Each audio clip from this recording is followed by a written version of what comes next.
Et bien le bonsoir, très chers explorateurs. Nous sommes repartis sur la mer zone.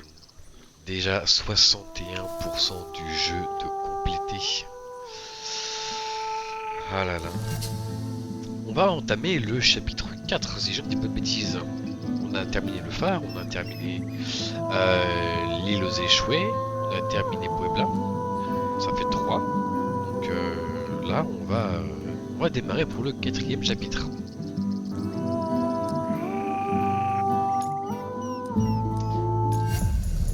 Et voilà, quatrième chapitre. Le fleuve Amazone. Mon voyage continue à bord de l'Hydraflow, mais les eaux troubles de l'Amazone sont le domaine réservé d'une faune ombrageuse qui ne semble pas voir ma présence ici d'un très bon œil. Ah, tant pis pour eux, hein. Voilà, on a envie d'avancer, on a besoin d'avancer, donc on va avancer. Ah oui, c'est vrai, la fameuse faune. On va y voir. Le grappin est inactif, veuillez diriger la voie pour reprendre la route. Eh ben on va faire un petit coup de klaxon. Et avant ça, vérifions si on n'a pas un message. Ah, un petit message. Musique ou message?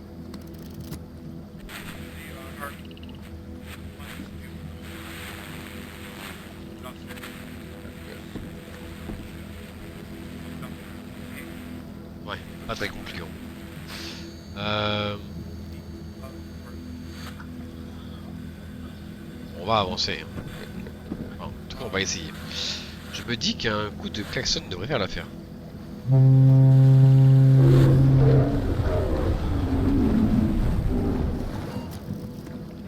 Ah, en avant toute.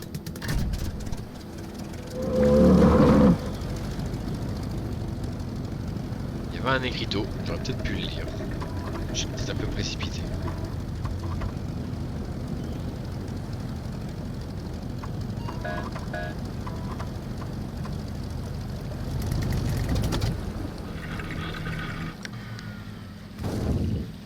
Ouais, je pense que je me suis précipité. Je me dis que les élèves vont pas implémenter ce barrage d'animaux résolvable juste par un klaxon pour la beauté du paysage. Il doit y avoir un truc à faire. Carburant épuisé, obstacle détecté. D'accord.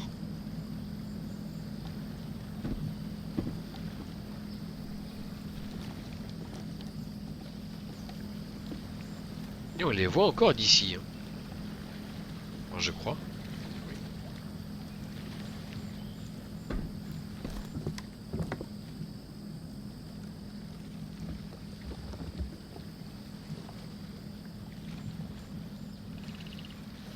Mode sous-marin. Ah, non, on dirait un pont-levis. Territoire sauvage. Danger. Service d'un guide fortement recommandé. Tarif avantageux ici. Moi, je pense que c'est un pont-levis. Une fois qu'on l'aura levé, on pourra passer. Il y a une pierre là.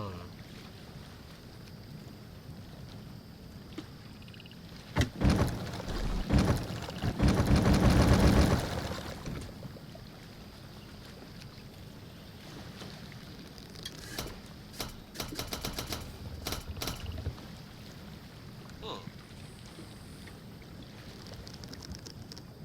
Ça aurait été trop simple que je puisse lever le pont-levis tout de suite. Bah on va avancer, hein. Et oui, très clairement, il va nous falloir un peu de fuel. Ou alors, le mode voilier, qui ne nécessite pas de fuel.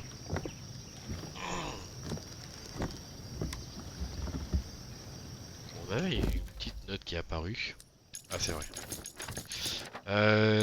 J'étais allé jusqu'à où?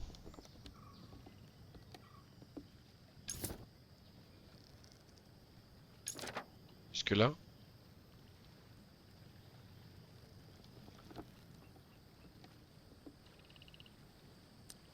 Ouais, je pense que c'est ça. 21 octobre 1998. Et on a un point d'interrogation. Pourquoi on a un point d'interrogation ici? On avait quoi avant? Suite.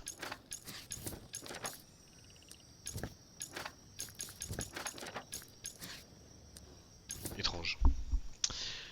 Je commence à perdre la notion du temps. la fatigue, le décalage horaire.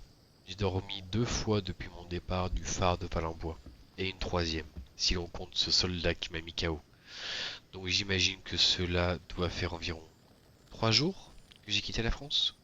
Si c'est bien le cas, j'aurais dû fêter mon anniversaire, certainement pendant mon somme entre le delta de la mer Zone et Puebla. Dans certains pays, cela ferait officiellement de moi un major. Je ne m'imaginais pas le fêter dans un village fantôme. Ma brève escale dans cette ville fantôme m'a laissé un goût amer dans la bouche. Un prêtre tué pour avoir osé aider un étranger. Des soldats noyés dans l'alcool et les remords. Des indigènes forcés d'endosser l'uniforme de leurs oppresseurs pour survivre. Des maisons vides, abandonnées à la hâte. Des habitants chassés par les pénuries et l'agressivité des militaires. Partout où mes yeux se posaient, je voyais les signes d'un désespoir résigné, d'une violence sourde, continue, un cycle infernal que la dictature n'a cessé d'encourager. La mer Zone que Valenbois aimait tant a disparu, et je ne peux m'empêcher de regretter de ne pas avoir pu la contempler dans toute sa beauté. Il est difficile d'apprécier la vue lorsque le pays tout entier semble vouloir ma peau, si j'en crois les mots des soldats. Alvarez craint le retour des oiseaux blancs, c'est évident. Maintenant que j'ai vu de quoi sont capables ces sbires, je souhaite plus que jamais concrétiser les peurs du dictateur. Pour cela, je n'ai apparemment qu'à remonter le fleuve droit vers le cœur de la mer Zone. Non, échec. Le fleuve de la mer Zone. Qu'est-il advenu du guide de Valenbois? Profession guide. En fouillant les cabanes de Luis Angel, j'ai découvert qu'il n'a jamais renoncé à son activité de guide des zones les plus sauvages de la jungle amazonienne. Et je pense que le premier c'était le panneau qu'il y avait à côté des hippopotames. Et donc je vais encore avoir cette zone en échec. J'ai le seum. On va prier. Ça sauve tout espoir n'est pas perdu.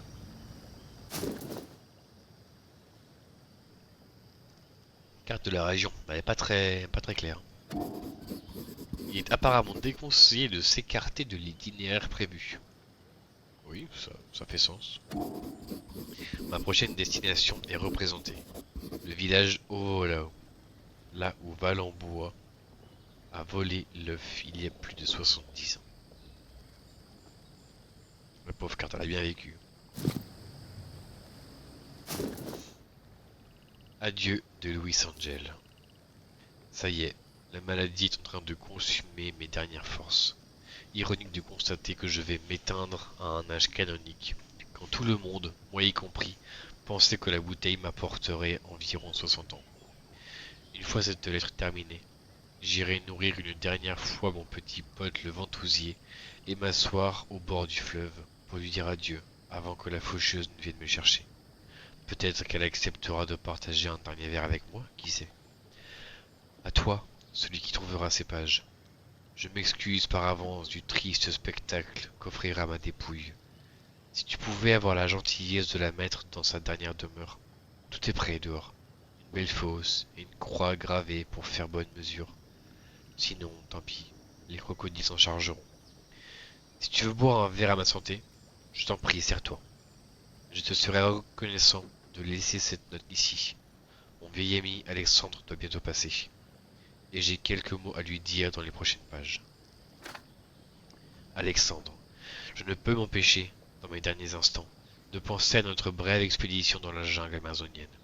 Tu étais complètement obsédé par ces foutus oiseaux blancs. Je me dis souvent que tout aurait été différent si je ne t'avais pas révélé leur existence. Ça a hanté plus d'une de mes insomnies, crois-moi. Et pourtant, malgré tout le mal que tu as causé, j'ai une dette envers toi. Je me la suis imposée en t'abandonnant à ton sort en pleine jungle, alors que je t'avais donné ma parole que je te mènerais là-bas, au village des Ovovolao. Crois-le ou non, mais ces choses-là ont encore un sens pour moi. C'est pourquoi je t'ai mis de côté du carburant pour ta machine, comme tu me l'as demandé dans ta lettre. Et j'ai bien caché ta disquette, loin d'ici, plus en amont du fleuve, là où tout a commencé, pour toi et elle. Je n'en dis pas plus. Alvarez et ses sbires t'attendent et cherchent. Mais Alexandre, votre première expédition avec Alvarez et le curé n'a apporté que le malheur et la ruine. Pourquoi celle-ci serait différente? Ouais, j'avoue que c'est très gai. Et en vrai, le petit Louis, il a pas tort.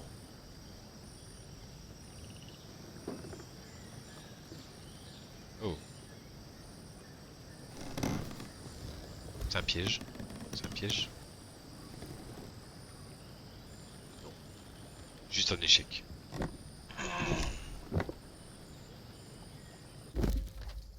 Oh, ah non. Lettre à l'intention de Valenbois. Louis Angel estimait avoir une dette envers Valenbois après l'avoir abandonné en pleine jungle dans les années 30. Il s'en est acquitté en lui mettant de côté du carburant pour l'hydraflow et en cachant la prochaine disquette de secours quelque part dans l'une de mes prochaines destinations. Ça c'est vraiment un truc que j'ai jamais compris dans les jeux vidéo, genre jamais. Genre quel est l'intérêt quand il y a vraisemblablement une liste qui s'affiche sous tes yeux, qu'elle ne soit pas dans l'ordre d'apparition de ton aventure. C'est-à-dire que la profession guide apparaît littéralement lorsqu'on est sur le pont en bas, en premier, et cette note qu'on a ici apparaît en deuxième. C'est-à-dire qu'on ne peut pas faire autrement que trouver là-bas en 1 et là en 2. Alors pour quelle foutue raison c'est inversé ici? Ça c'est un truc que j'ai vraiment du mal à comprendre dans les jeux vidéo. Qui ont des notes comme ça. Pour quelle raison inverser l'ordre? Est-ce qu'il y a un réel but? Ou alors c'est juste de la flemme et c'est rentré comme ça, un peu au pif. Ce serait un peu dommage quand même. Un pays sous cloche. Lettre de Luis Angel. La missive posthume qu'a laissée Luis Angel, le guide de Valenbois dans les années 30, affirme que le dictateur Antonio Alvarez s'attendait au retour de Valenbois en Amazone et ferait tout ce qui est en son pouvoir pour l'arrêter.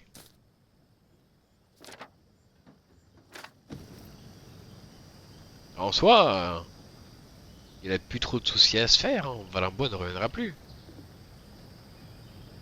En tout cas, pas de la manière dont il le pensait.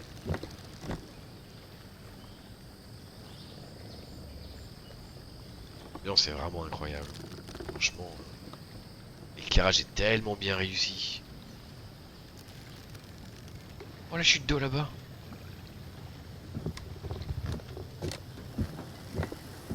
On va trop loin, reviens, reviens. Wesh.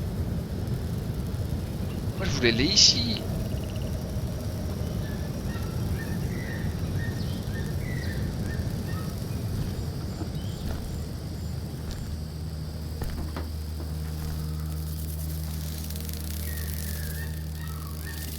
Ouais, alors frérot, quand tu vois un papillon qui fait l'attaque de ton omoplate, et avec des couleurs bien flashy, réfléchis un peu à 2 fois avant de les toucher. Non, parce que c'est pas comme si tu connaissais pas du tout les espèces de la zone. Tout le monde, tu te fais empoisonner vénère et tu ressors pas d'ici. La jungle, faut vraiment s'en méfier, hein. C'est pas du tout à prendre à la légère.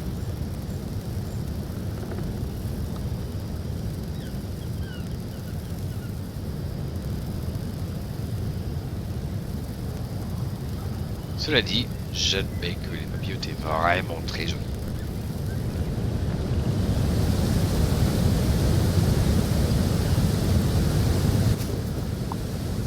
Avis de recherche. J'élève un peu la voix au cas où la chute de l'enfant est trop forte. On sait jamais.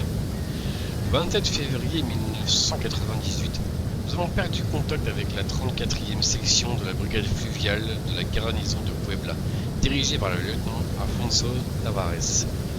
La 34e section était immobilisée dans la région suite à l'appel de détresse d'un navire bloqué sur une portion sauvage de l'Amazone. Tout témoignage permettant de retrouver le lieutenant Tavares et ses 7 hommes seront récompensés d'une prime pouvant s'élever jusqu'à 5 000 $ US. Le lieutenant Tavares et ses troupes doivent être considérés comme des déserteurs. Ils aiment beaucoup ce mot, l'armée. Déserteur.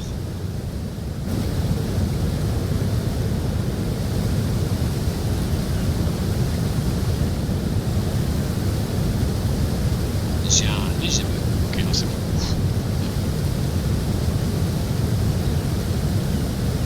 L'armée, vraiment, tout est dévoué corps et âme à ton prochain qui fait partie de la même troupe que toi. Soit t'es le pire des parias. C'est terrible.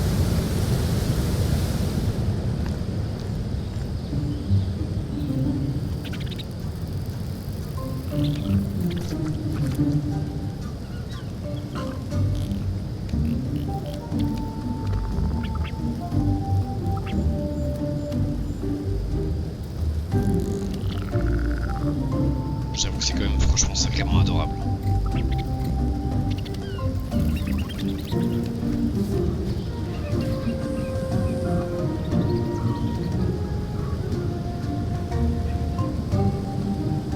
J'avoue que même sans connaître, je lui donnerais bien une petite caresse.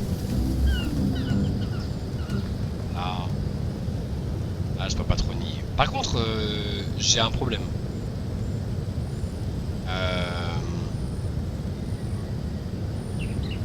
En théorie, il n'est pas censé passer grand monde. Mais visiblement, quelqu'un est déjà passé pour l'enterrer. Non, Ventousier. Pourquoi Montgousier? Ventousier comme ventouse. Donc oui, je disais, quelqu'un est déjà passé pour enterrer Los Angeles. Enfin, vraisemblablement, vraiment que je me trompe, mais du coup finalement on n'a pas besoin de l'enterrer. Mais du coup si quelqu'un est déjà passé, ça veut dire qu'il a lu le reste de la lettre, très certainement. Je connais pas grand monde qui se dise ah non, c'était pas pour moi, je vais pas lire.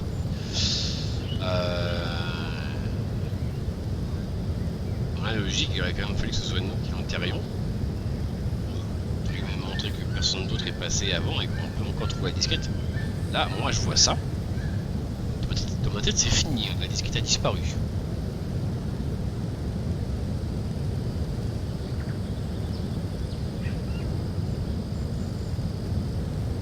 Attends, je peux descendre par là. Ah bon?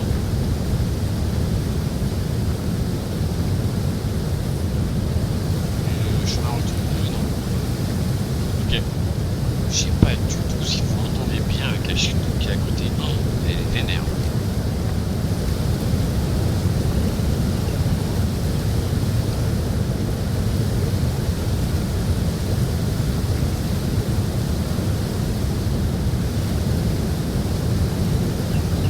Petit ventousier, où es-tu?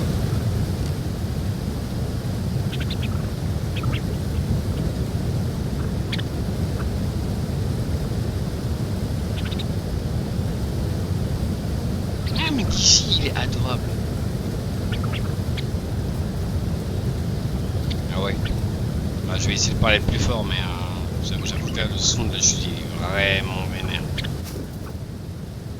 Note à l'intention de Valenbois. En remboursement de ma dette, Alexandre. Mais peut-être que cette fois c'était à toi de faire demi-tour.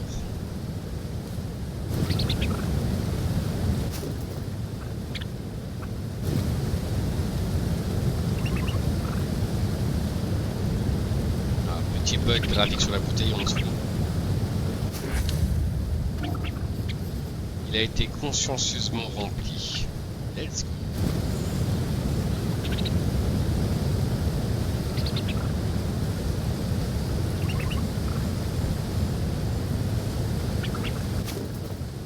Note étrange. Elle. Je l'ai encore vue cette nuit comme dans un rêve. Mais pourquoi il est dessiné un serpent?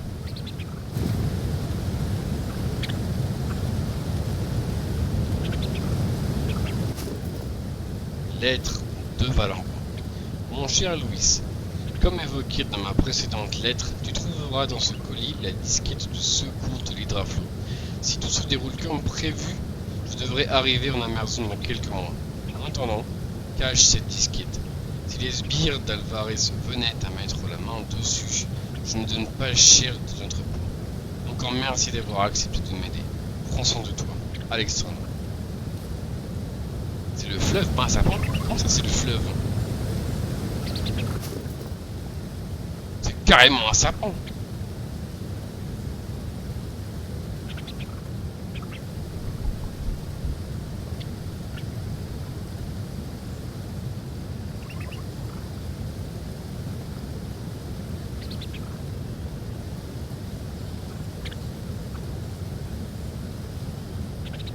Voilà.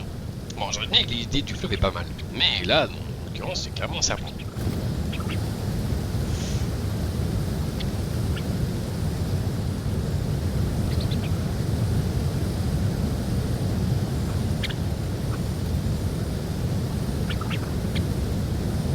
Bon, petite bébouille.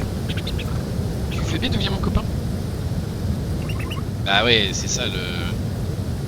C'est ça aussi la beauté. D'être un peu spectateur parfois. De pas tout le temps être acteur. J'ai vu cette roue me dépasser là. Mais il veut choper la baballe. Non, il mange les mouches. J'ai pas compris. C'est trop mignon. Vas-y, viens. Sors un peu. Viens choper les mouches.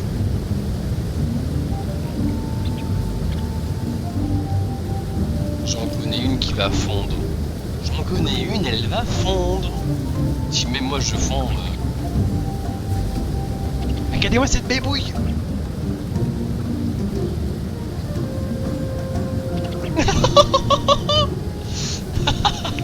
Carrément. On peut se faire un copain. Je vais avoir mon piquet de chou à moi sur l'épaule. Mais non.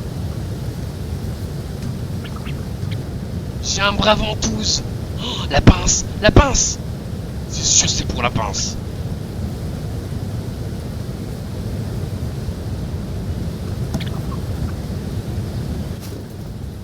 Note d'un disparu. Les fonds obtenus pour ma thèse m'ont permis de réaliser mon rêve. Me voilà parti pour un long voyage à travers l'Amérique latine. Mes recherches préliminaires sur la figure du serpent dans les mythologies de ce large continent sont touffues. Car de nombreuses populations ont occupé les terres et construit des légendes qui ont traversé les siècles. C'est vrai que dans le précédent stream, on avait entendu parler du fait que le serpent était au cœur des mythologies des populations locales. Notamment avec un qui parcourait le fleuve et ils ont parlé de deux. Il y en a un, c'était un peu la représentation de Dieu, l'autre un peu la représentation du diable. Ils avaient des noms un peu étranges, hein. Désolé, je m'en souviens pas trop. Quetzalcoatl, là qu'on voit, je crois que c'était le premier qui représentait Dieu. On va voir. L'une des divinités, malgré cette diversité, une constante peut être notée. Le serpent est au centre de toutes les croyances et cosmogonies. Voilà, on y revient. L'une des divinités les plus importantes du panthéon toltèque et aztèque est Quetzalcoatl, le serpent à plumes, également présent chez les Incas sous le nom de Kukulkan.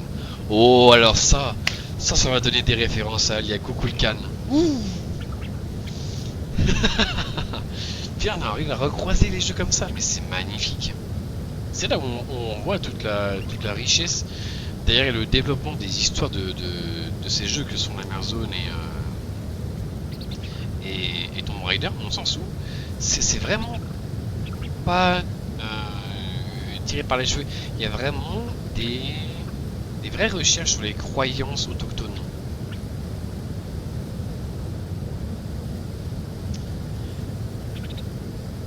Il est souvent représenté comme un dieu à corps de serpent recouvert des plumes vertes de l'oiseau, l'union du ciel et de la terre.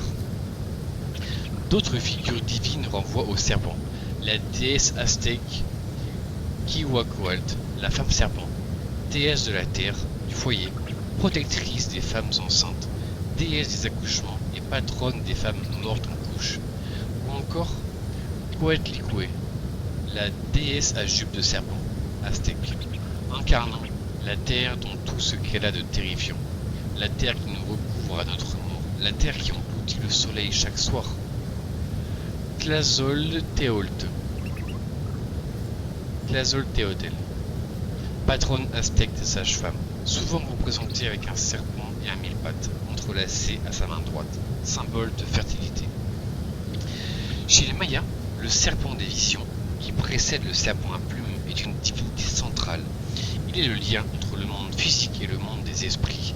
Son corps est l'image même de la voûte céleste que les dieux empruntent pour descendre sur terre. Chez les Tucanos de Colombie, le serpent terrestre, en particulier le boa constrictor, est associé à la masculinité, à l'agressivité, mais aussi à la danse et à l'euphorie qu'elle provoque. Par opposition, le serpent aquatique, comme l'anaconda, représente la féminité, l'utérus maternel. Tout cela associé à des facultés destructrices. Pour les Tucanos, la voie lactée est l'association de deux serpents, le boa et l'anaconda, la partie lumineuse et la partie sombre. Dans bien des mythologies, le serpent est le créateur de l'univers. Quetzalcoatl, le dieu serpent, façonne le ciel et la terre à partir du corps du monstre Tlaltecuhtli. Dans la cosmogonie péruvienne, le grand serpent Ilapa libère le monde des ténèbres, et Amana, la déesse serpent, engendre toutes les choses de l'univers. Pour aller plus loin, on peut noter que la Terre est souvent considérée comme un immense serpent dont les circonvolutions sont les reliefs, et qui héberge les lacs et les mers dans les courbes de son corps. Le serpent est à la fois le créateur du monde et celui qui le maintient en place. Il peut être aussi considéré comme le gardien du temps. Le serpent qui meurt et revit à intervalles réguliers est une figure immortelle, immuable. Parmi la multitude de symboles qui entourent le serpent, la fertilité féminine est l'un des plus flagrants. Kiwacoatl, déesse des femmes enceintes et des accouchements. Tzazolteotl, je vais vraiment désolé pour la prononciation carton, mais les mots sont durs. Protectrice des sages-femmes, représentée accompagnée d'un serpent et d'un mille pattes entrelacés. L'anaconda, qui symbolise l'utérus maternel. Beaucoup de dieux serpents sont en fait des déesses, mères de la terre, des eaux ou du soleil. Mais le serpent peut aussi être vu comme un destructeur. Le serpent endormi peut infliger à tout moment une morsure mortelle.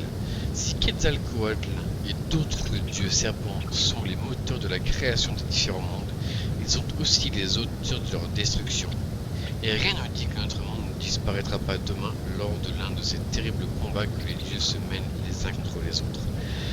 Dans la mythologie Mapuche et Chilote, le Pehuchen est une créature métamorphe, crainte par les populations locales. Il a été souvent décrit comme un serpent volant colossal qui émet des sifflements étranges.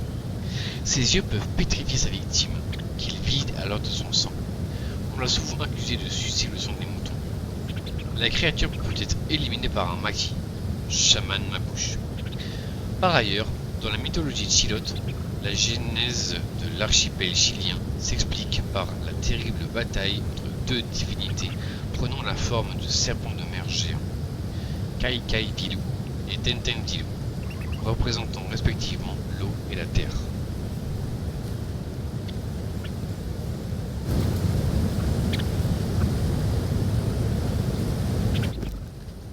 Les dieux incas auraient aussi été inspirés par le passage des Vikings. Les blonds barbus, oui.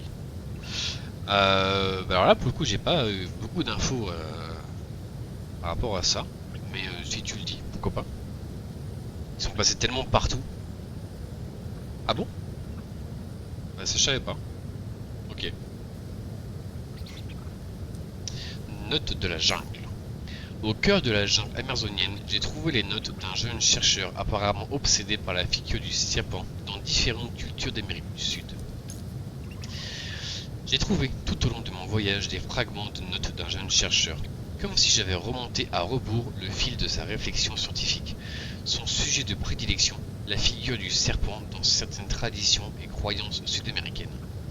Un sujet très spécifique, apparemment au cœur de la thèse de ce jeune chercheur, est rendu tout à fait passionnant par la façon dont il l'a esquissé. L'idée même d'essayer de vulgariser ici un sujet aussi complexe me fait trembler. Que mes hypothétiques futures lectrices et lecteurs gardent donc bien à l'esprit que les lignes qui vont suivre ne sont qu'une appréciation subjective de leur bohétien d'auteur, et en aucun cas l'expression d'une quelconque expertise sur le sujet. Et maintenant que j'ai bien couvert mes arrières, je peux me lancer. Je relèverai d'abord que ce chercheur décrit le serpent comme une figure complexe et polysémique au sein des différentes cultures sud-américaines abordées. Sa symbolique pouvant grandement différer de l'une à l'autre, elle peut avoir un caractère négatif, voire destructeur, comme cette statuette ophidienne et porteuse de malheur que le jeune chercheur traquait sur l'île des échoués. Mais au-delà du folklore, la figure du serpent dans les cultures étudiées semble souvent bien moins manichéenne qu'ailleurs, et son incarnation physique, le serpent en tant que créature vivante, serait un être avec lequel il pourrait être possible de communiquer sous réserve de maîtriser certains savoirs ancestraux. Mais c'est surtout l'idée du serpent comme lien entre le monde physique et le monde des esprits que je retiens, tout comme le fait qu'il représente un symbole de fertilité et d'une certaine vision cyclique de la vie et la mort. Une vision qui m'évoque la légende des grands oiseaux blancs d'Amazon, cette croyance que la tribu Vovolao, en un cycle immuable d'œufs porteurs d'une génération entière, a fait éclore pour rendre sa vitalité à la région tout entière.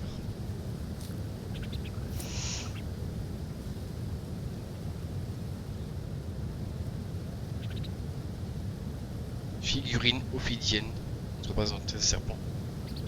Donc ophidienne, ça veut spécifiquement dire serpent, c'est ça?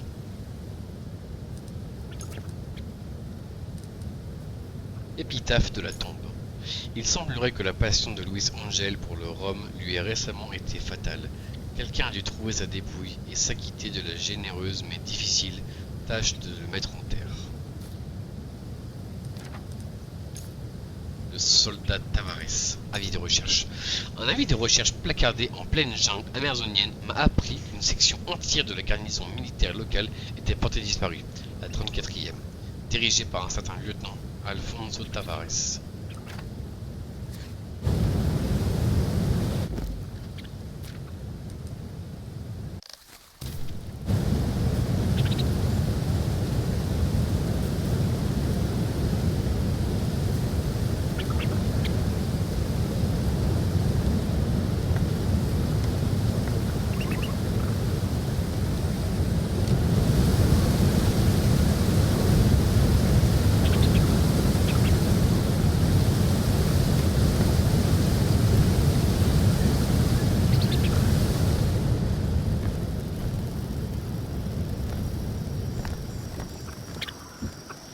Ah, enfin on peut s'entendre parler. Vraiment, désolé pour le bruit. C'est vraiment très fort, hein.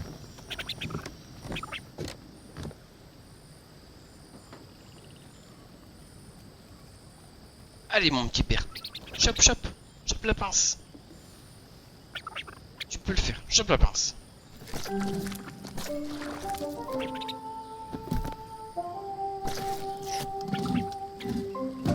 Trop bien.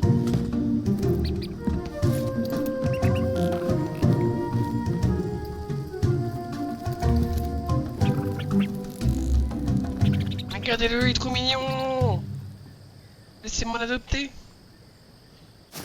On a la pince, on fait quoi? Pratique pour déloger de petits objets. Ok. J'imagine que c'est pour le pont-levis.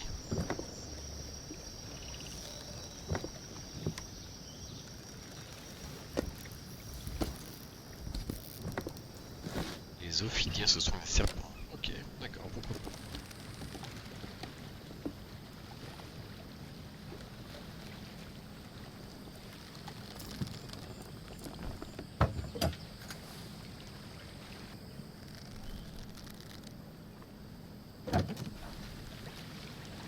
Oh.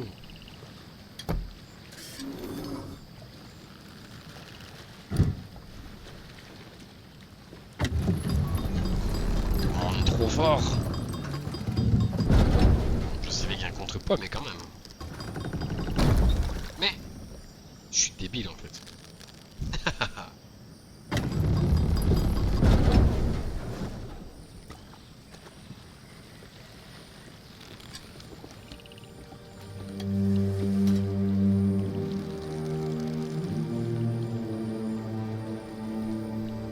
Bon bah ça a l'air d'être bon.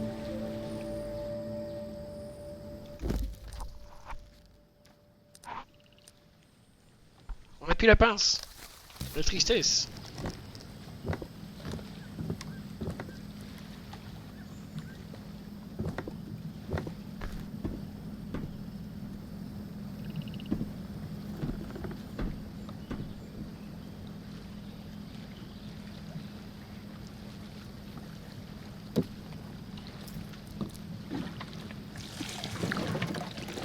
On a plus la pince, mais on a toujours la machette. Ça travaille depuis un petit moment la machette, non? Ou c'est moi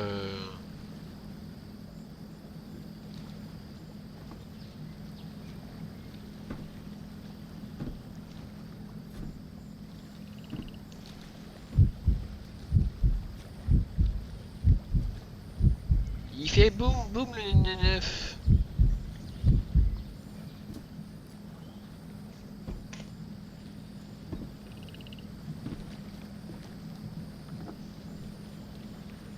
Je serais presque attendu à ce qu'il fasse cuit-cuit. Bon allez, trêve de bavardage.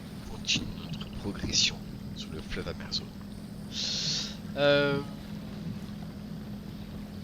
Ok, bah c'est parti.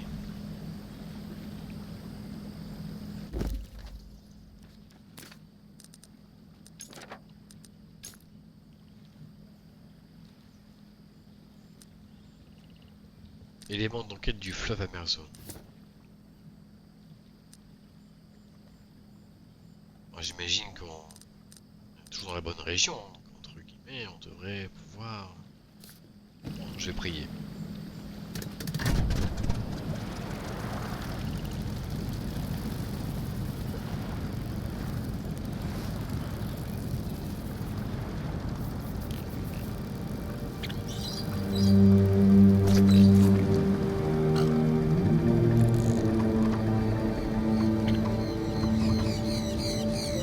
Oh, là, je l'ai vu, à droite.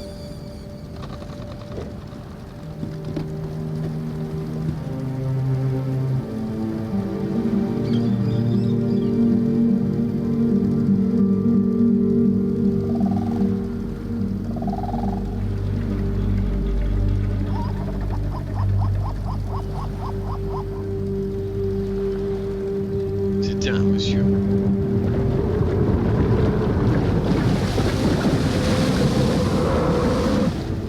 T'es sûr que c'est pas madame?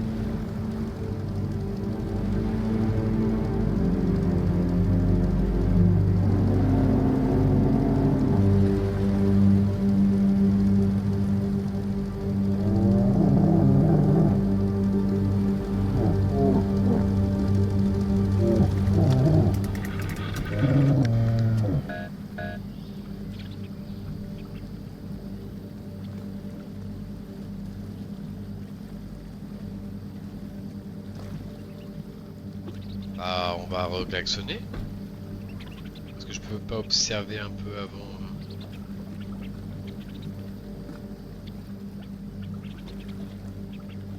Ah,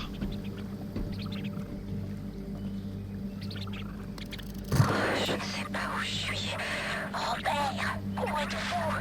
Je ne parviens pas à trouver la cabane. Oh, cette batterie qui est presque fichue. Robert, il fait si sombre. Quelle heure est-il? Où êtes-vous? J'ai si peur, Robert. Oh, aidez-moi, je vous en supplie. Mais qu'est-ce que c'est que ça? Robert! on n'avait pas déjà eu un document qui parlait d'un certain Robert ou je suis fou? En tout cas, là, c'est clairement pas un message des militaires, donc peut-être qu'on croisera des copains. Aldridge. Appel radio. J'ai presque l'impression que j'ai raté un appel, mais je suis pas sûr. En utilisant la radio de l'Hydraflow, j'ai capté une communication fragmentaire. L'appel à l'aide d'une femme qui aurait été séparée de son mari. Robert, et se serait perdu en pleine jungle. Comment tu peux savoir que c'est son mari?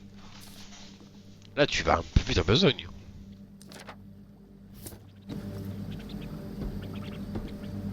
On a un petit coup de klaxon. On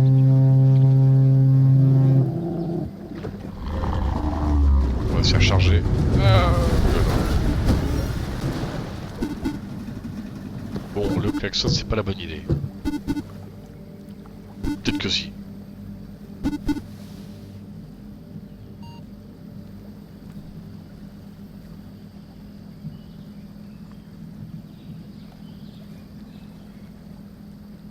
Avarie détectée, moteur endommagé.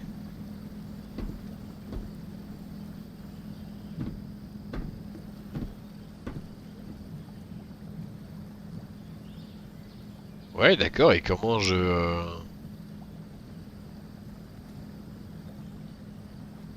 comment j'avance pour réparer l'avarie? Ouh là là. En tout cas, plonger ne semble pas être la bonne idée.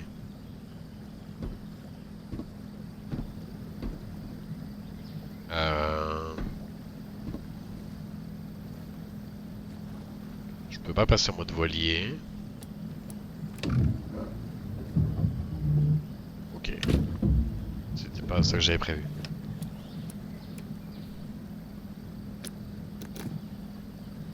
On peut mettre les phares? Incroyable! J'aurais peut-être dû mettre les phares pour essayer de les effrayer.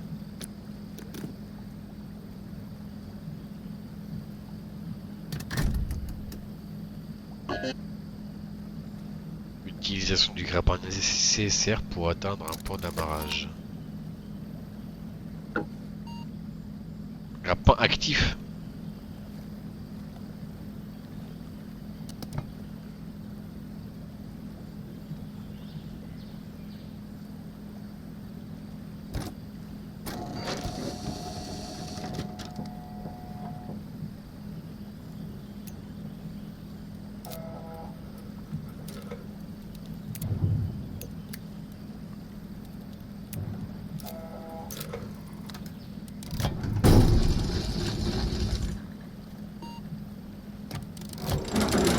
Waouh! Ah, c'était violent.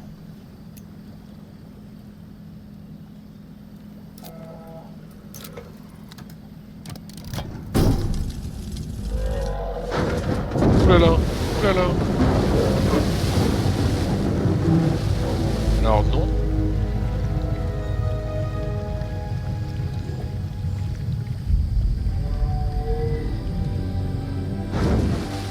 Peut-être que si.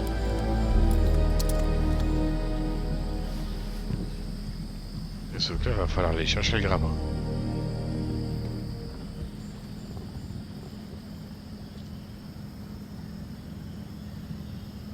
Est-ce que je peux faire remonter le grappin? Décrochage manuel du grappin nécessaire. Ok. Pas de soucis.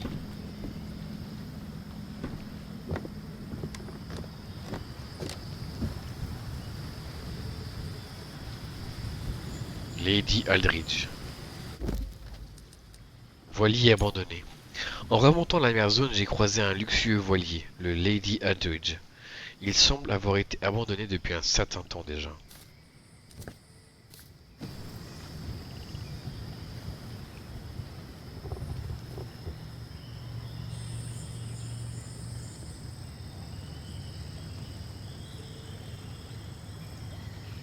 On va d'abord aller par là. Parce que je sens qu'aller au grappin, on va me dire qu'il nous manque quelque chose. On va sûrement le trouver ici, ce quelque chose. En plus, on peut y aller par là au grappin.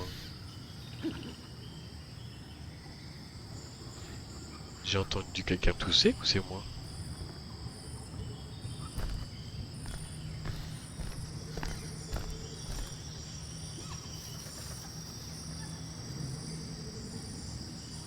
On peut aller au voilier.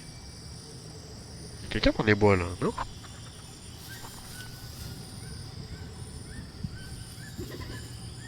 Je suis pas rassuré.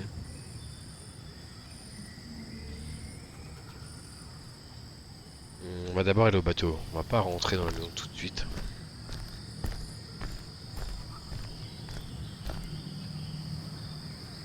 J'ai vu un chemin par là, on peut rentrer à l'hydraflow par ici, non? Wow, vous êtes pas drôle. Attends, mais... Pourquoi il reste venir par ici si on peut pas aller plus loin? J'imagine que c'est au cas où pour ceux qui arrivent pas à voir le Lady Eldridge depuis l'hydraflow, pour pouvoir le voir ici. Ouais, je sais pas. Bon bah, go à la maison.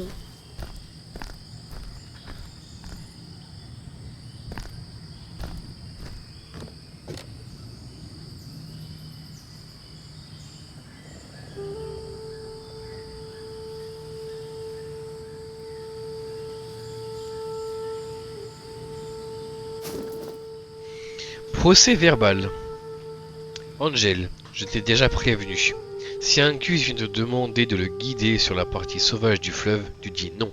Tu n'as pas de licence. Arrête de te prendre pour un guide. La prochaine fois, je te coffre pour raquette. Lieutenant Tavares. Ok.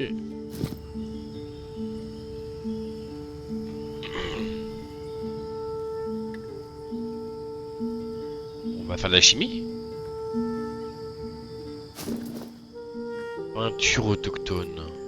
Elle semble représenter une étape nécessaire à la confection d'une préparation. Ok. Peinture autochtone. Elle semble représenter une étape nécessaire à la confection d'une préparation. J'imagine que c'est la même chose pour toutes les autres. Ok, oui. Donc on a un fruit qui ressemble à une fève de cacao, je dirais, qu'on doit planter à la machette. D'où l'intérêt de conserver la machette sur nous. Ici, on a une sorte de pissenlit et une feuille. On va s'aider de ces maigres comparaisons. Il va falloir piler quelque chose. Ça semble être jaune, sûrement en rapport avec le pissenlit.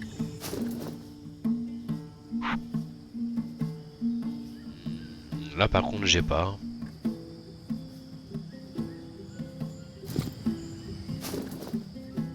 Et là on aurait une serbacane. Ah, c'est pour faire une fléchette empoisonnée.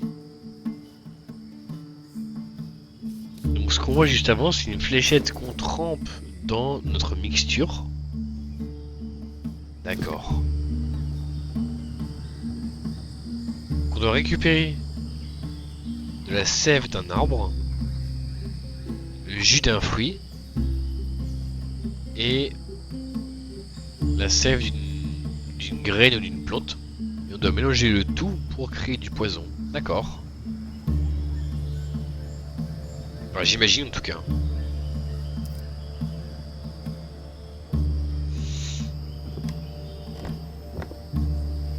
La fameuse sarbacane. De fabrication artisanale, probablement de la tribu Ovovolao. Plus qu'à y insérer une fléchette.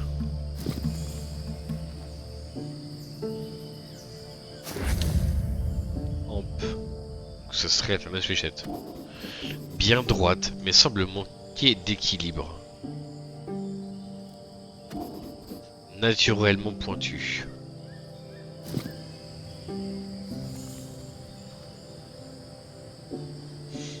Le pilon, voilà. Pratique pour broyer et mélanger. Bon, on trouve tout notre matos ici pour l'instant. Il ne reste plus qu'à trouver les ingrédients à l'extérieur. Récolteur. Il semble destiné à recueillir quelque chose. Plus qu'à trouver quoi.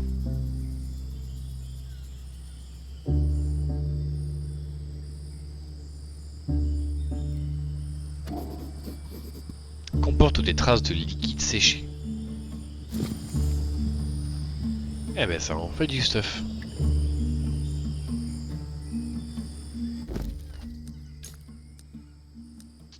Le soldat de Tavares, procès verbal. J'ai trouvé un procès verbal dressé contre Luis Angel par un officier de l'armée amazonienne, zélé et apparemment peu enclin à fermer les yeux sur les petits trafics du vieil ermite, le lieutenant Tavares. Ouais, vu comment c'est écrit, on dirait que l'ermite c'est le lieutenant Tavares.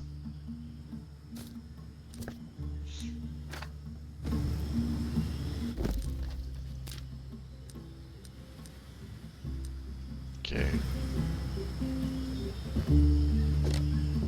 Allons chercher nos ingrédients. Le pissenlit et la fève de cacao.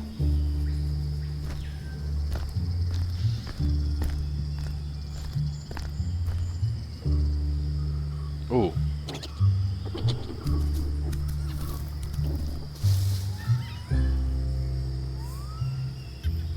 Ah, on peut monter là?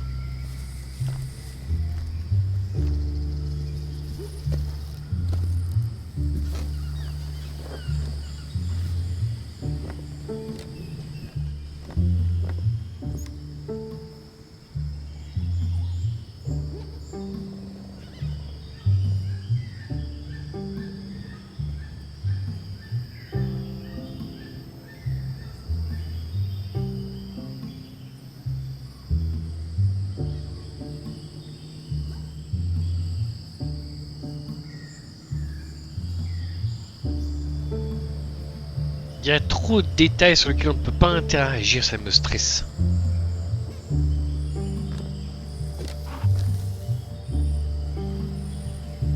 On peut descendre par là. LA, Los Angeles? Les mêmes que chez Louis Angel. Ah, pardon, Los Angeles. Il devait venir régulièrement ici.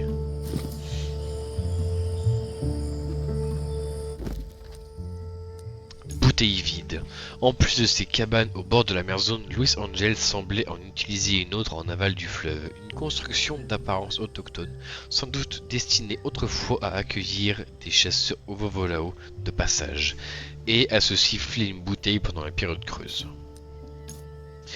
Louis Angel eut un rôle déterminant lors de l'expédition d'Alexandre Valambois en Amazone dans les années 30. Il fut le premier à lui narrer la légende des grands oiseaux blancs, celle-là même qui obsédera le scientifique toute sa vie durant.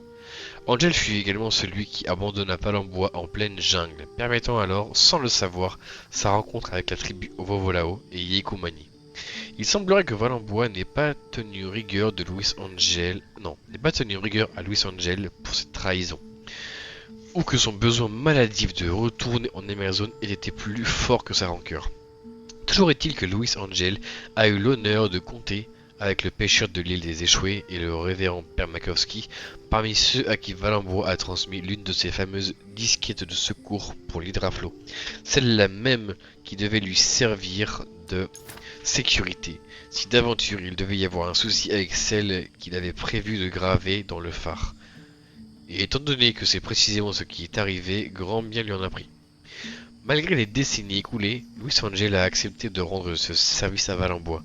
Il semblerait qu'il se sentait coupable d'avoir abandonné Valambois comme il l'a fait, et donc redevable.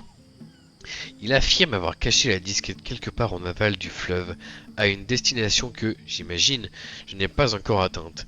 Il avait également pris le temps de mettre du carburant de côté pour l'hydraflo.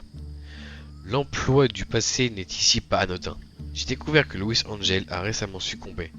Son grand âge couplé à des conditions de vie que l'on devine difficiles, ainsi qu'une passion jamais démentie pour le rhum, semble avoir eu raison de lui.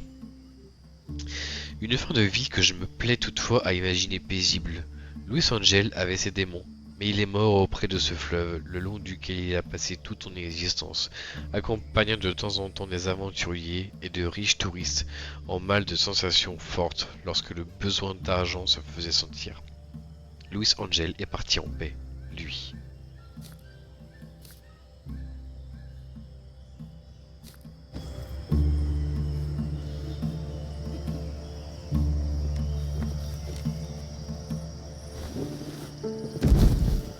Ah ouais.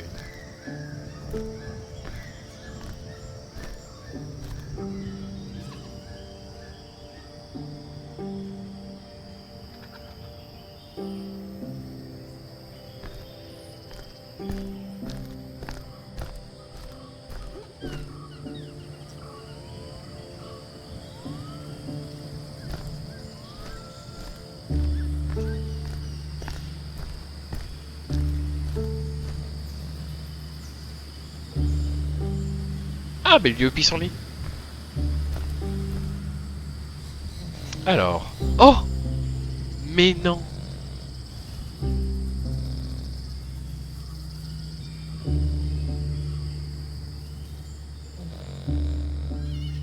Pourquoi j'ai l'impression que c'est spécifiquement cette fleur et cette graine que tu veux? C'est bon, ça va. Fleur sauvage. Le journal de Valenbois lui donne le nom de Paulo.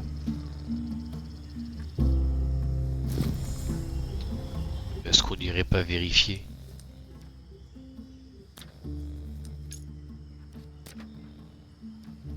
Et c'est ça. Paulo.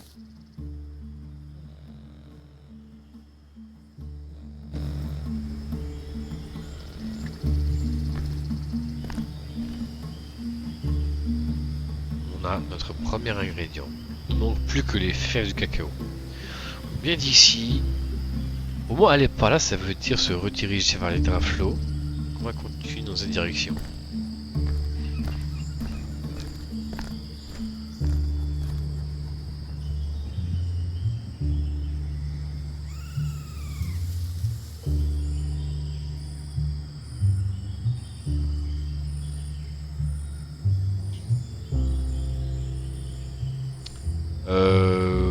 Ouais. Bah, je pense savoir pour quelle raison on a besoin dans ce univers.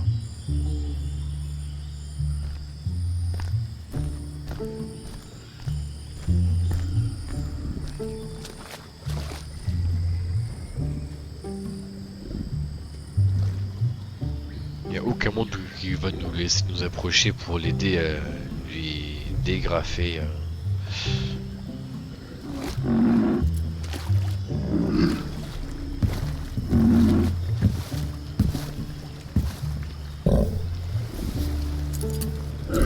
Ah si, il veut bien.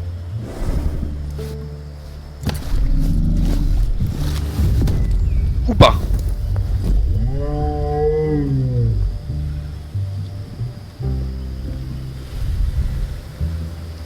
Ah, j'ai pris une belle patate dans la tête. Il y a un fruit là-haut. Ah ben voilà. Alors je vais juste récupérer le fruit si tu le veux bien et je m'en vais.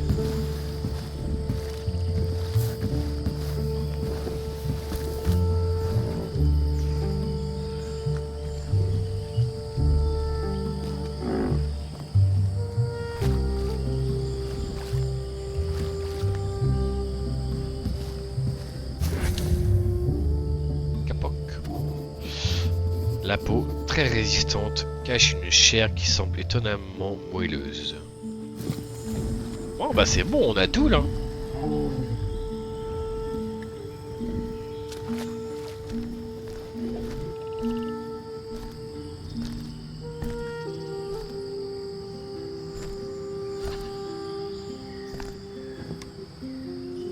Alors, voyons voir.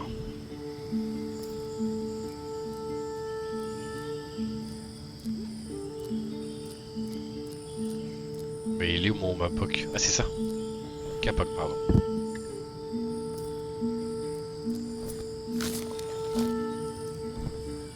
J'avoue qu'on dirait de la barbe à papa.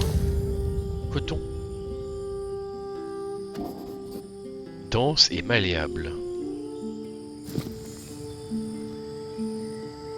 Le pilon?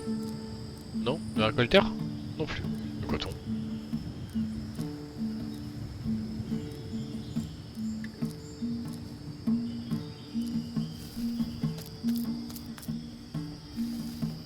Ah ouais?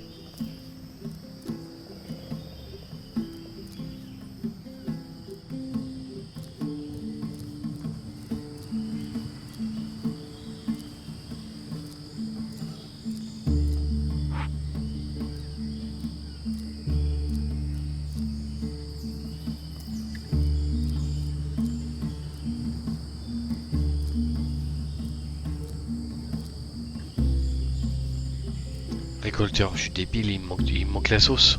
Il me manque la sauce.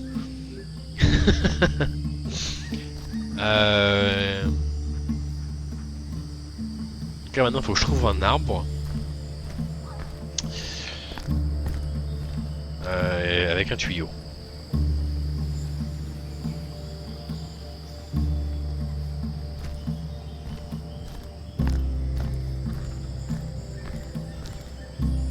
Je me suis précipité.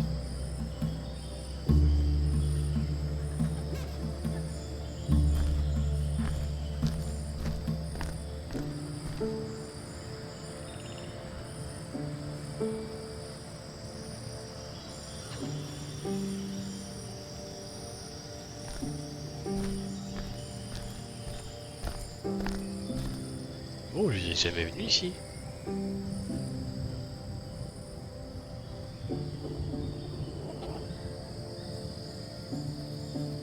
Je peux pas aller par là? Il y a une chaise, une hache et tout, mais je peux pas y aller. Ah, mais là!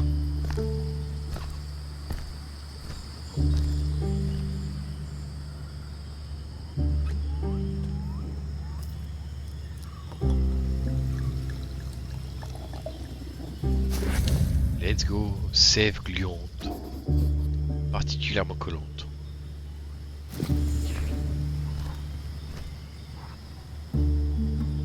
Ah voilà, c'est bon. Maintenant j'ai tout.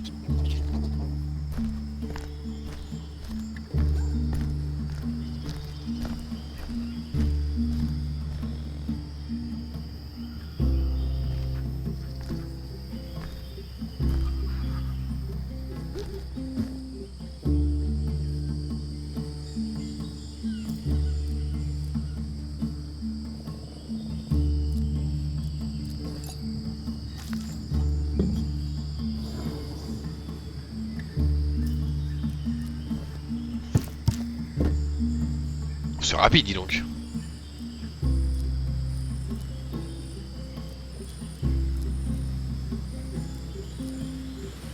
Ouais.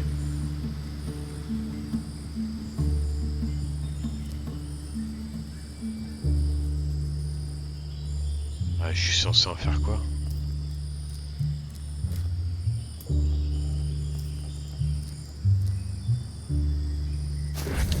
Oh, fléchette artisanale. Bien droite et équilibrée. Il faudrait pouvoir la rendre anesthésiante.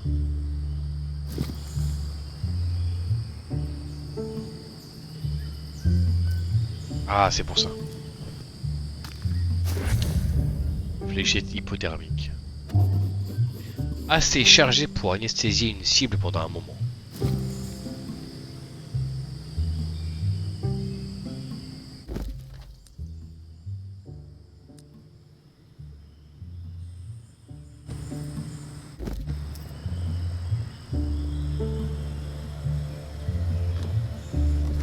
Tâchons de voir si notre copain le rhinocéros est disposé à faire dodo.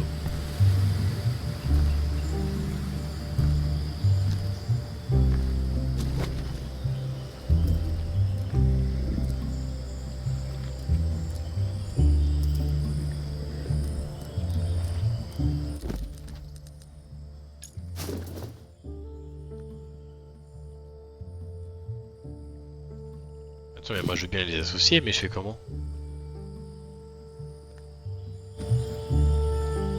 Bah, c'est un rhinotamus ou je sais plus comment ça s'appelle. Balle en bois. Comment qu'ils s'appellent les animaux?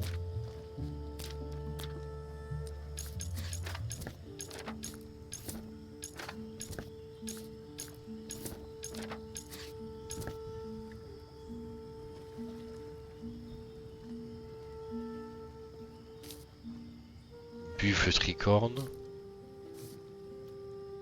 Porcopotamus. Bah, du coup, c'est un rhinopotamus. Voilà, un rhinopotamus. J'avais raison, c'est bien un rhino. Ah! Attends, mais du coup, faut que je retourne là-bas pour crafter la seringue. Comment je fais?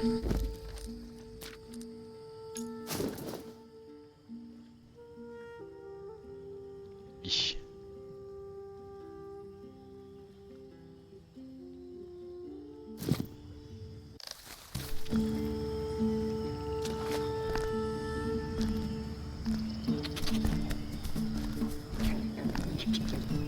S'il a bougé, non?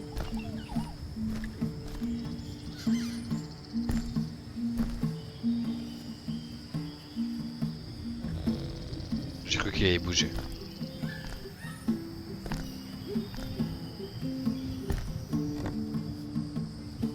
Ah, bah à droite peut-être? J'ai pas vu. Ah là.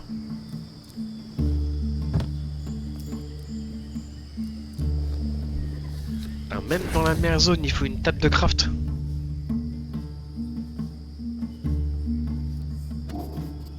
prête à l'emploi.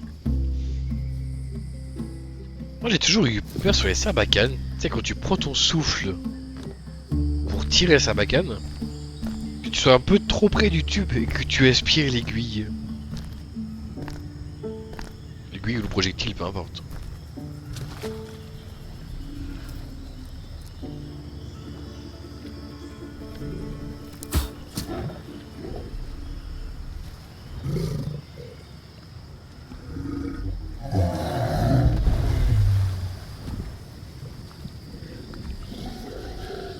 Bon dodo. C'est pour ton bien, t'inquiète pas.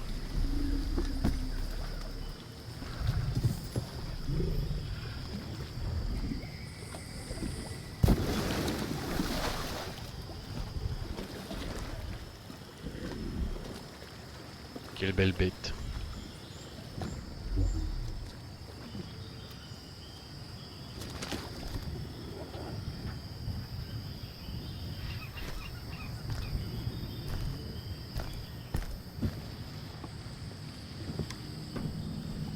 T'es bon, on peut repartir? Un petit message? Non.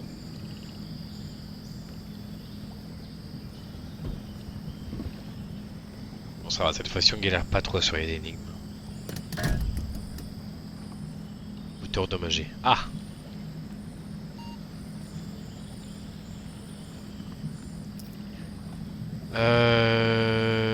Veuillez retourner sur l'itinéraire prévu. Ah, c'est vrai qu'il faut que je vise.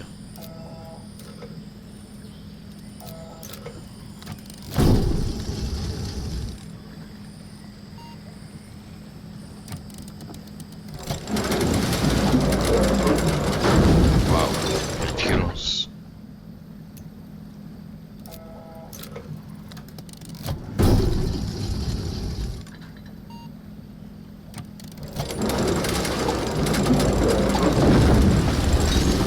Il y a un truc là-bas. Il y a clairement un truc là-bas. C'est quoi ça?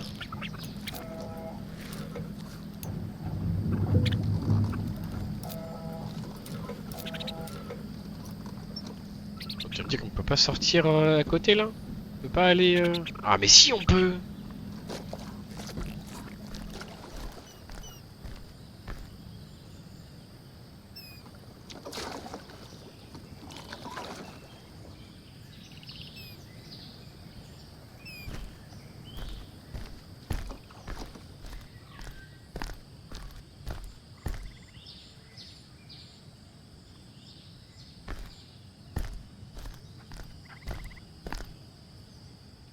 On peut monter?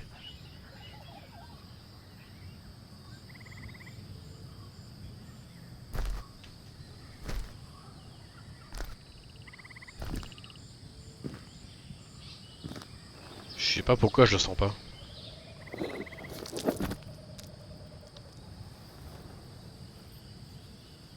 Ok, non, c'est pas on peut monter, c'est on peut essayer de monter. Pas pareil, hein.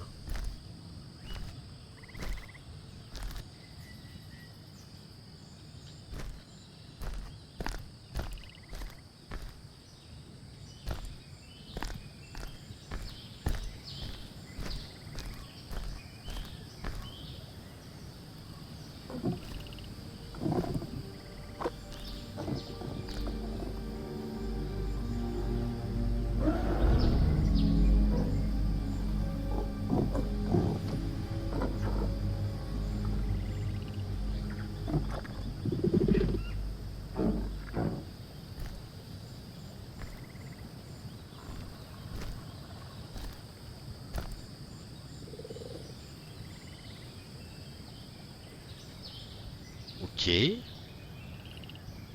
Euh...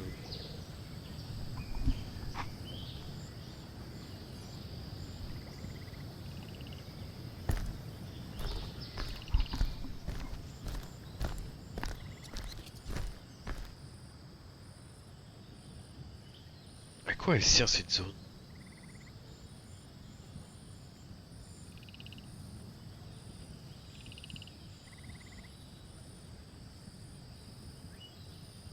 En fait, dans des mondes ouverts, je conçois totalement que les zones puissent être inexploitées et inutiles. Dans des jeux comme ça où, entre guillemets, il y a des points de déplacement prédéfinis, j'ai du mal à cerner pour quelles raisons certains points de déplacement ne servent à rien. Et soit ça sert à rien, soit c'est moi qui ne trouve pas à quoi c'est censé servir. Et je pense qu'en faisant ça, là, on va se prendre un retour de bâton.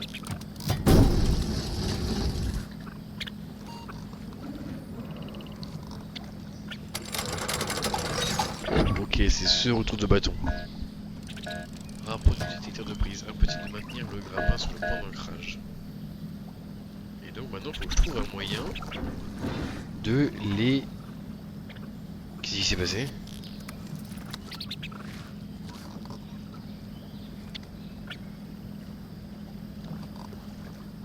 Pourquoi mon personnage s'est retourné?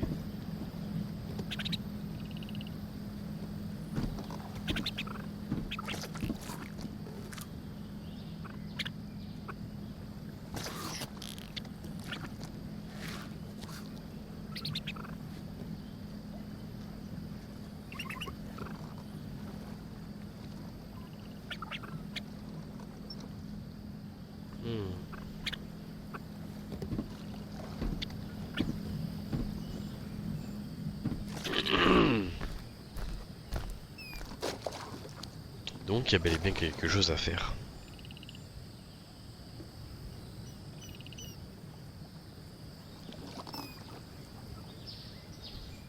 L'idée est de trouver quoi?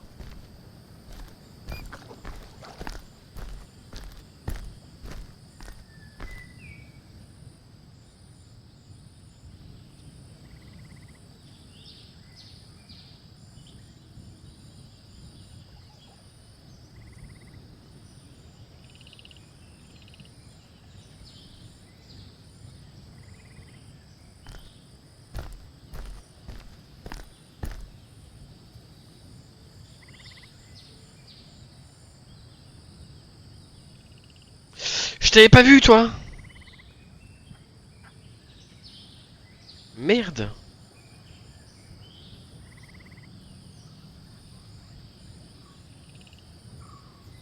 Bah, désolé, mon gars. Je sais pas qui t'es, mais...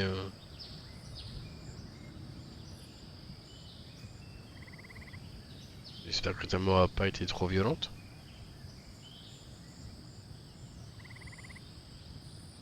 Le jeu semble vouloir me faire monter en haut de ces rochers, mais je ne peux pas le faire. Est-ce qu'il n'y aurait pas un angle avec l'hydraflow? Je peux me crocheter un chemin?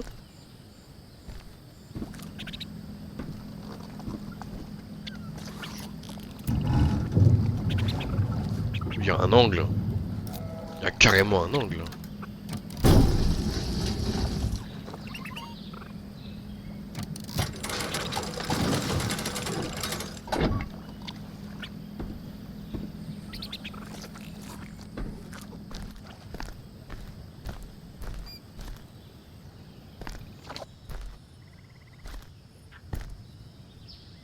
Je suis désolé, mon gars.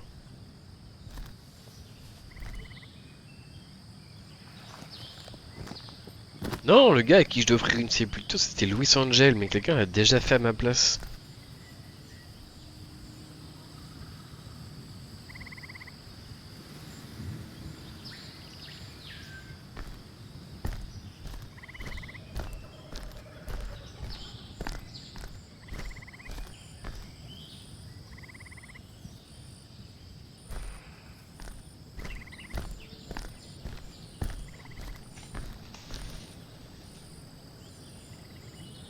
Je peux interagir d'ici. Il va falloir que je me crafte un lance-pierre. Voyons voir. Peut-être que je vais trouver la maison de celui qui est mort en bas et que je vais découvrir son histoire. Peut-être que c'est Robert.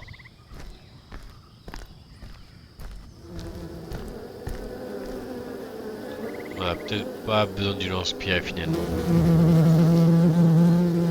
Je vais me faire agresser. Je vais me faire agresser, c'est sûr. Je sais pas ce que tu fais, mon grand, mais...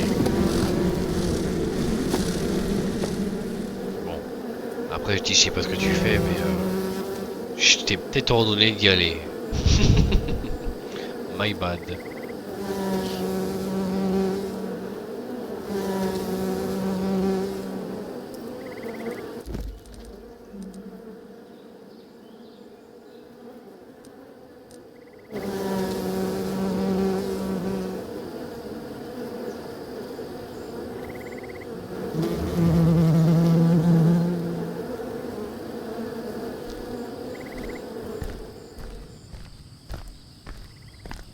Oh, c'est pas bête ça.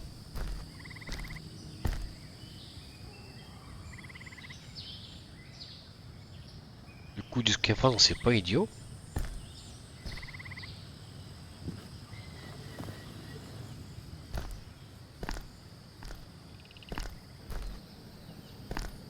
Au moins, c'est sûr que là, je serai protégé.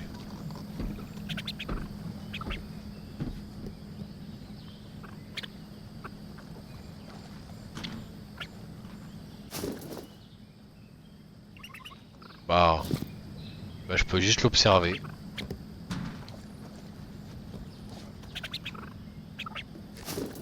Ah, mais ça, par contre, j'ai jamais pu vraiment l'observer. Ça se trouve, c'est ça qu'il me faut. Ou alors non, c'est juste la tenue du... Oh là, j'ai trouvé, enfin! Pas certain qu'elle me servir de nouveau. Mais un beau souvenir malgré tout. Bah... pour le coup, elle pourrait te servir, là.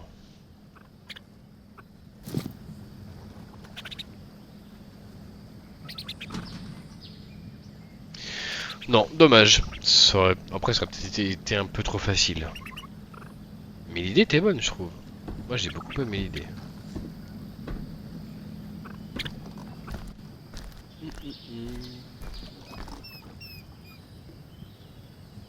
Est-ce que je pourrais pas choper la tenue du cadavre? En vrai, non? Faut bien qu'il serve à quelque chose, le grand.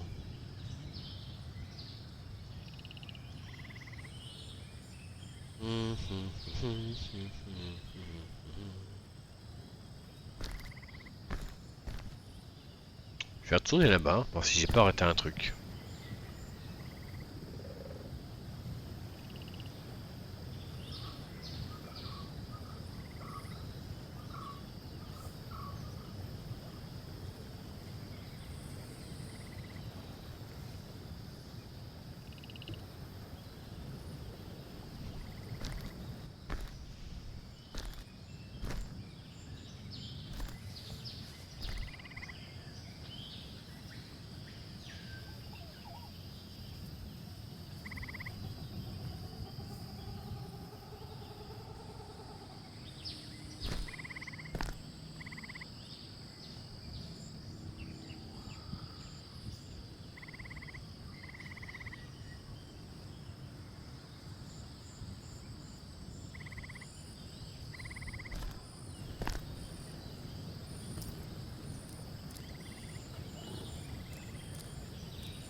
Comment je pourrais choper ce rayon de miel?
Ouais, mais le seul endroit où je pouvais l'utiliser, c'était sur les tapis en contrebas. Sauf que ça n'a pas fonctionné. Je ne peux pas utiliser la machette sur le rayon de miel.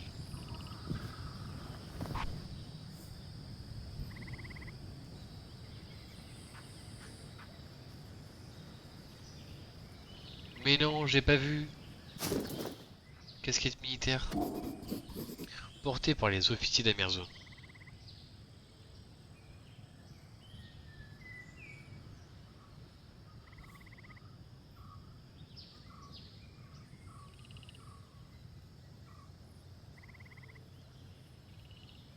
Ah là. Ah, Tavares, le propriétaire de la casquette. Et de ses ossements juste à côté. Pauvre Tavares, tu es mort. Casquette militaire. J'ai retrouvé une casquette militaire abandonnée le long de la mer Zone, au milieu de ce qui avait l'air d'être des ossements humains. Elle est estampillée à Tavares. Officier de l'armée d'Amerzone, le lieutenant Afonso Tavares dirige officiellement la 34e section de la brigade fluviale locale.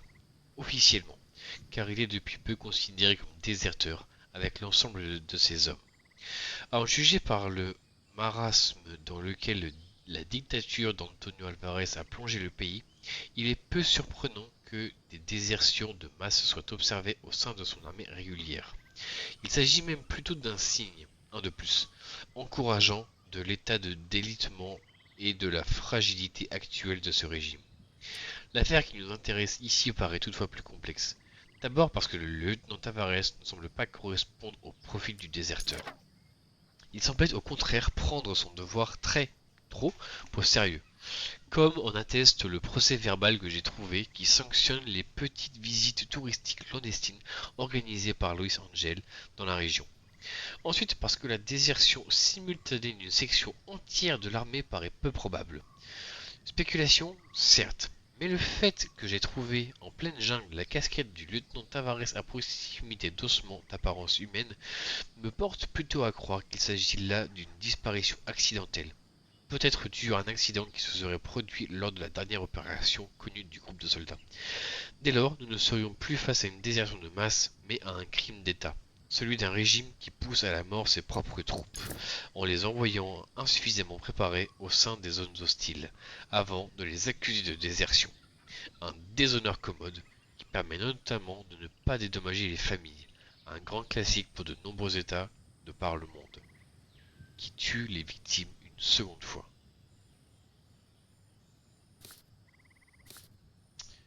Ouais, joie et bonheur.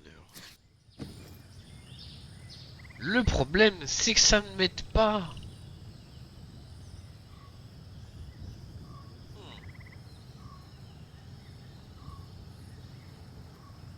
Bah, je pense en vrai de vrai que je vais stopper ici. On a fait une belle session et au moins pour le début de prochaine session, on aura un objectif clair qui est de trouver comment récupérer ce miel.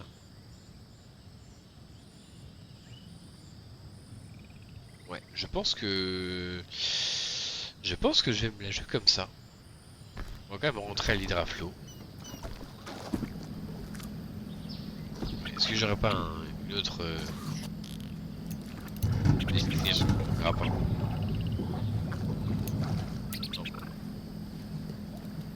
Est-ce que ça a pas l'air? Je peux essayer de développer quelque chose?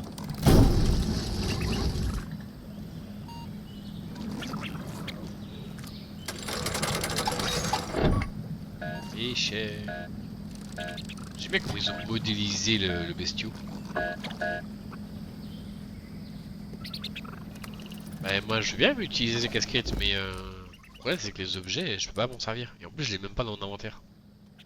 Elles servaient juste d'éléments d'enquête. Apparemment.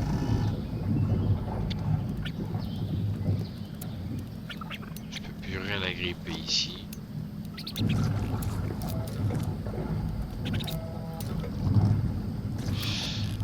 Bah tant pis. Je vais, comme je l'ai dit, je vais m'arrêter là.